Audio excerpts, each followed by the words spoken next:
Hi, I go by 1VX, and in today's video, I'll be offering in-depth analysis of the various tiers and illusions of mind manipulation across fiction, explored through a philosophical lens within the context of the Shinobi world to bring insight on just how insane they are when it comes to this type of hacks.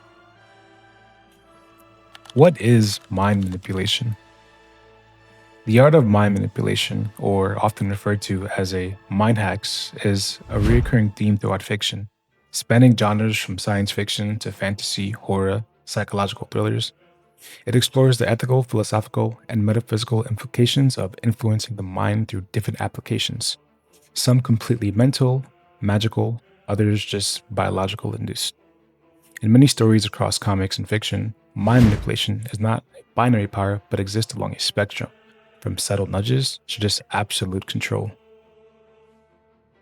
Perception, thoughts, emotion, memories, beliefs, and so on. The Naruto Boruto Universe is just no stranger to this, as they are one of the most proficient verses in this style of warfare, demonstrating an arsenal from mind manipulation abilities ranging from generating illusions, altering memories, even affecting billions, and just absolute possession via mind control. The whole narrative regarding the fundamental of Shinobi is to just be masters of deception, drilled into their psyche from adolescence from the very beginning before they even wear the mantle of ninja. The Ninja Academy, where the instructors are handpicked by the Kage themselves, the strongest in the village, kind of like Spartan training but on steroids. They hone the fundamentals of this art to an absolute perfection. Their curriculum consists of minor illusions via the art of transformation and the clone technique, etc. The overall progression follows a three-step pattern. 1. Establish a foundation. 2. Filling in that foundation. And 3. Allowing them to ripen. Through this process, they ultimately acquire the fundamental knowledge and technique every shinobi knows, as well as the ideas behind them. Just think about it for a second. Their show and tells are literal demonstrations of illusions and other psychological tactics. See, the verse isn't just familiar with mind manipulation, it's built on it. Through the lens of Team 7, we actually see more showings regarding the core fundamentals of the shinobi. During the bell exams, with Kakashi demonstrating the substitution technique, which is just an optical illusion, using speed as an advantage, while also lecturing them how analytical a shinobi has to be by stating, "Shinobis read the hidden meanings within the hidden meanings." Within this same exercise, we're introduced to one of the three main shinobi arts, Genjutsu, the art of illusion, which translates illusionary technique, falls under an element that exists outside the 5 basic nature transformations, Inton, or shadow style. Much like how one adds lightning and fire elements to chakra to adopt its properties, Genjutsu users follow a similar principle when releasing the shadow style, a power that can create form from nothing founded upon the spiritual and mental energies that govern the concept of imagination itself. The novels tell us users focus their thoughts, draw out a clear image, imagining what they want their targets to experience, before hammering that image into their mind. The Shinobi Hidden Column 7 states, one is able to use Genjutsu because one fathoms how people perceive the world. Something interesting to note is that the Shinobi columns given to us by Kadachi and Kishimoto are meant to be used as world guides and was written before the battle against Kaguya. Just like in other showings throughout fiction, the potency and levels of influence varies depending on the users and chakra output. This ranges from surface levels of influence of the conscious to subconscious levels beyond the surface, from subtle nudges to AoE force field illusions, affecting entire stadiums by the hundreds if not thousands, to embedding complex illusions of infinite size alternate realities affecting billions of minds simultaneously, either by means of sight, environment, or sound. It's crap. Think of it as Aizen's Koike Sogetsu, but on absolute steroids. Genjutsu usually classifies into 2 types, non-ocular and ocular. Narrative and scaling tells us the latter, ocular, is just superior and a much more potent application of mind manipulation we've seen. Despite this though, we have seen powerful showings of non-ocular applications that would put most feats throughout shonens and comics to just absolute shame.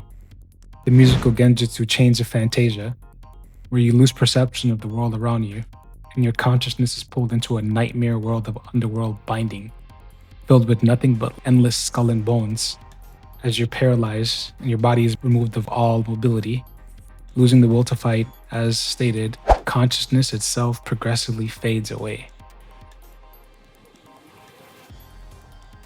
The Temple of Nirvana, Kabuto's Genjutsu, where he induced sleep to hundreds of people in the stadium, if not thousands, all simultaneously. This just speaks volumes, because he had something like this in his arsenal, but still ran from Kakashi in their 1v1. Rama Rensho, or the Frog Song Genjutsu, Ma and Pause, can basically paralyze and pull the minds of hundreds into a Genjutsu world, leaving them helpless on the outside, seeing as how they lose sense of the physical world. During the last movie, Hinabi's rescue party came across a gatekeeper who had the ability to just shut people away in a world of memories. Sakura, being resistant to Genjutsu, was able to save the day and break them out of it. Pretty interesting enough. I'm pretty sure Sai was able to seal this gatekeeper and turn him into his own drawing. So unironically, Sai might be able to use this in a versus algorithm.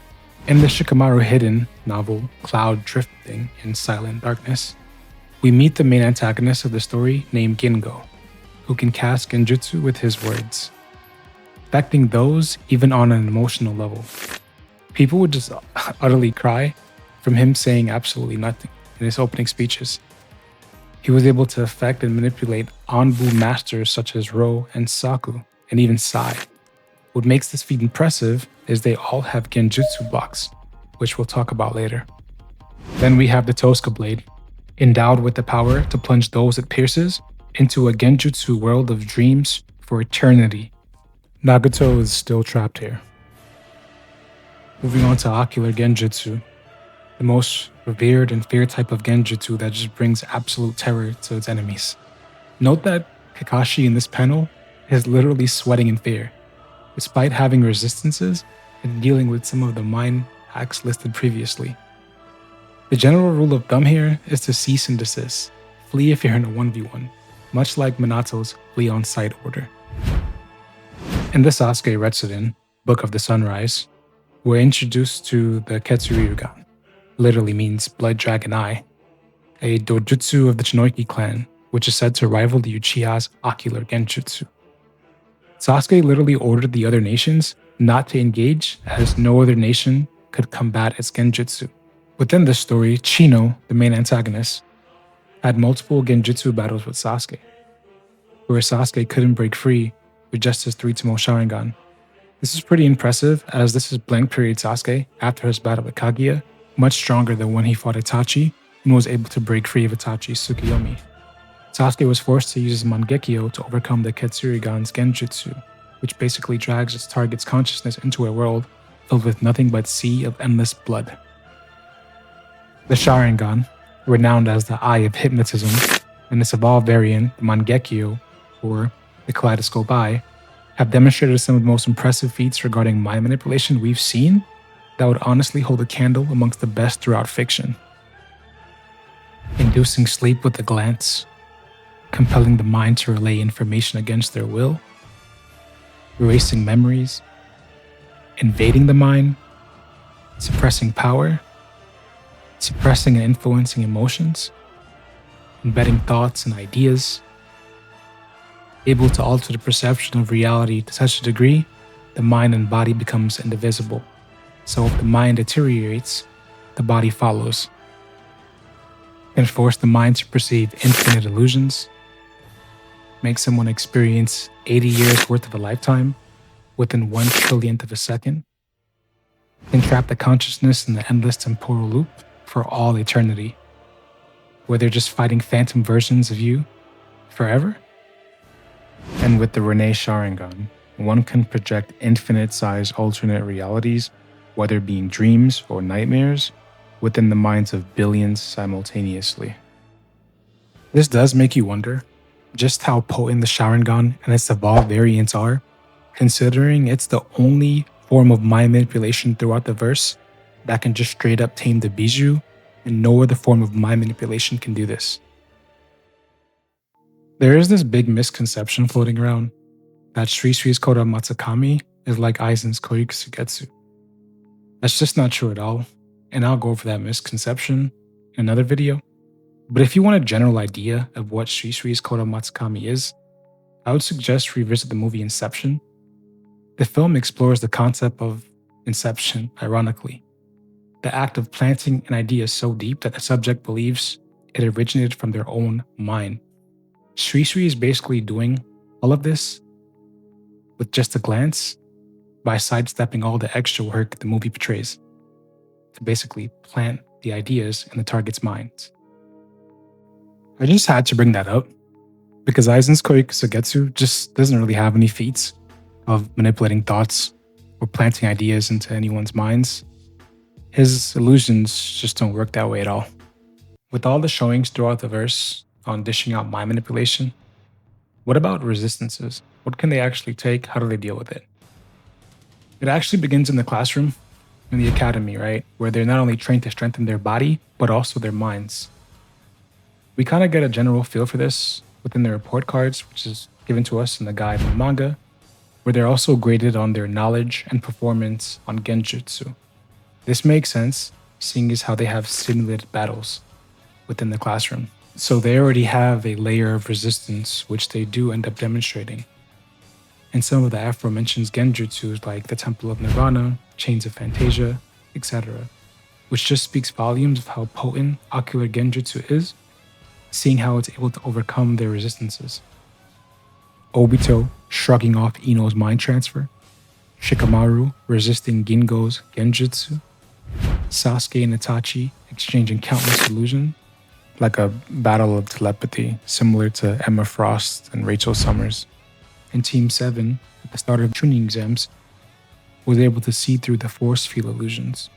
This is a pretty notable feat, considering this illusion was literally used to gatekeep, specifically prevent the Genin from advancing the Chunin. And this list can just go on endlessly. One of the most misunderstood things regarding the topic of Genjutsu is the verse's fundamental countermeasure to mind manipulation via chakra deception. Many people seem to completely misunderstand the premise behind it, often misconstruing Jiraiya's words to Naruto, teaching him how to resist and overcome its influence. Where people get this wrong is, they presuppose this idea, just because you use your power system, chakra, to break free of Genjutsu, it equates to Genjutsu nullification and nothing else. This is just a sign of ignorance combined with cope, and I'll explain why. If someone is under a Genjutsu and they are able to generate and manipulate their chakras or perform hand signs, they are inherently demonstrating conventional resistance to mind manipulation. This is because using chakra requires mental energy and a clear mind. If their mind were fully compromised, they just wouldn't be able to do it. This means if their minds are distracted or stressed in any way, they just can't manipulate their chakra. This has been consistent throughout the entire series, from the Land of Waves and even approaching Boruto era. For example, Mirai explains, anyone without resistance to illusions wouldn't be able to move a finger. And we know that in order to perform hand signs to disrupt your chakra flow requires far more than that. This ultimately proves they in fact have conventional resistances and should put to rest this idea that Genjutsu nullification just doesn't equal resistance to mind manipulation. I mean, think about it. Even if you wanted to downplay how the verse uses their power system as a defensive mechanism to not only confirm and identify they're being manipulated, but to also nullify it still needs a level of resistances. This is another example of why Kotoamatsukami is so impressive, as it completely bypasses the same defensive mechanisms so much that outside assistance, sensory users just don't see any disturbances in the target's chakra flow whatsoever. Then we have Genjutsu blocks, which we mentioned earlier, are basically specialized methods designed to safeguard the mind against mental intrusions such as illusions and psychological manipulation. These techniques can effectively block out like hostile Genjutsu, shield one's thoughts from being probed for intelligence, or even render the user completely immune to truth serum, which we saw during the pain arc. It's also important to note that shinobis can even set genjutsu traps within their minds, basically like defensives triggered when an enemy attempts to invade their consciousness. We see it often being brought up in the manga, novel, and Boruto anime as a canon concept. An important concept to highlight is the use of genjutsu traps being placed within the mind, something intangible and abstract in nature. Imagine them like bear traps, but instead of targeting a physical body or entity, they ensnare the consciousness itself. And we know in this universe, it's established that the consciousness is closely tied to the soul.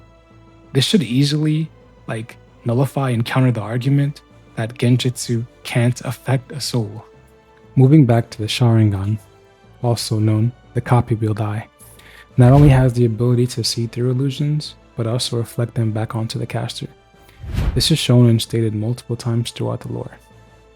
We see this during the Chunin exams via Sarada seeing through the illusions, Sasuke seeing through C's genjutsu, Itachi versus Kurenai, the meme, Sasuke and Itachi exchanging countless illusions, and so on. Looking back at that fight, which is one of the most iconic fights in the series, we can gauge the mental faculties from a philosophical lens, where Itachi speaks to Sasuke, questioning the difference between illusion and reality, draws heavily from the core philosophical ideas of epistemology.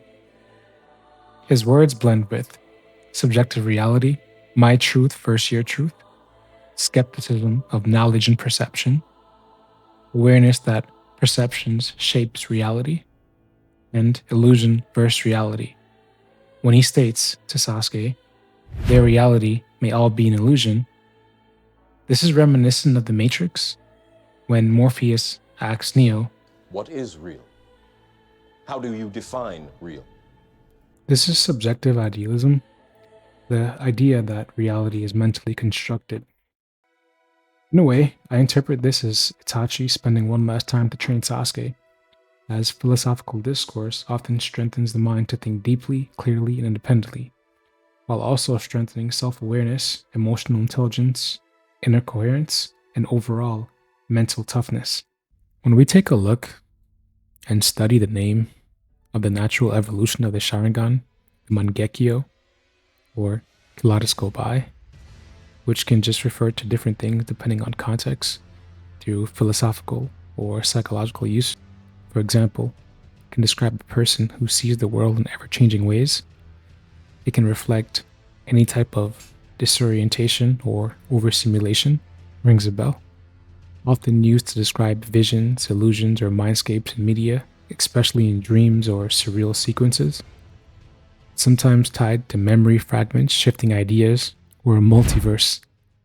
When we look at some of the most renowned heavy hitters when it comes to this type of packs throughout comics, just to name a few, Emma Frost, Zatanna, the Scarlet Witch, Raven, Jean Grey, and the man himself, Charles Xavier, we can gauge the mind hacks of the Naruto Boruto universe in comparison to these absolute telepathic monsters, and why the Narutoverse are also monsters themselves, via the potency, which is power and influence, determined by three simple concepts. Overcoming layers, which are just bypassing the resistance of an ability. For example, let's say character A resists mind hacks, and character B uses mind hacks on character A. This would mean character B's mind hacks is a layered mind hacks. This shows potency due to just bypassing their respective resistances, with resistance being able to just withstand, overcome, or being straight up immune to something. Basically, in a way, layers just measures how well your hacks bypasses said resistances. Quality, what is it doing to the mind? Its level of complexity. Making the mind perceive phantom images is completely inferior to making it perceive alternate worlds or even a universe. Do you really think making someone lose track of time is on the same playing field as altering their perception of time, like making them experience a month's worth of time in their heads when only hours passed in the real world, or even further, making them experience a full lifetime in less than a trillionth of a second? Then we have quantity, which asks, how many minds can be influenced all at once and all at the same time? Like sure, affecting several minds is cool and all, But what about hundreds? For example, affecting the memories of a few is just completely minuscule compared to altering the memories of hundreds of thousands, going even beyond that to just straight up affecting billions. Ada's feat through the omnipotence, rewriting the memories of all of humanity, and the infinite Tsukiyomi, which casts an infinite dream on the entire planet where their wishes come true, is a much greater feat than, let's say, Emma Frost projecting an illusion of Cyclops to the world for two reasons. It's just not as complex. It's just projecting a false image in the world around them. This is just surface levels of influence, whereas the other two are affecting the mind on a subconscious level through memories and dreams and completely altering their perception of the world around them. There are deeper levels of the mind that are much harder to influence that has to be demonstrated or stated for us to determine if said characters just can manipulate on this level. Think of your mind like an iceberg, where there's surface levels and below, where the conscious mind is just a small tip above the water, what you're aware of. The subconscious, the huge mass below the surface or hidden aspects of the mind, which is just deeply influential. And then you have the unconscious mind, which would be the deepest part of the mind that holds repressed memories, fears, and desires, which the infinite Tsukiyomi directly influences. She didn't do this alone. Emma was assisted. Emma did this with the help of 3 identical telepaths of quintuplets who were all cloned from her, whereas Ada did this unconsciously due to lack of control, and Madara and Kaguya just glanced. Not only are they doing more to billions of people with their mind hacks, but it required far less effort and without any help. In Boruto, aside from Ada, with the omnipotence, we really haven't seen any insane showings of mind manipulation. It would be cool though if they incorporated it back into the story, into the combat, like in Naruto and the novels, which, by the way, novels literally spam Genjutsu. In fiction, mind manipulation takes many forms, but in the Shinobi world, it isn't just proficient, it's elite. From psychological rewrites to one beliefs to full-scale, finite, three-dimensional spaces. It offers some of the most terrifying and creative applications of mind manipulation ever written. It's not just ninjutsu, its narrative design is rooted deep in deception, training, and psychological warfare. And when it comes to Genjutsu, sometimes what you see, hear, and feel isn't even real. If you enjoyed this deep dive into mind manipulation through the lens of the Shinobi world, be sure to like, subscribe, and drop a comment below.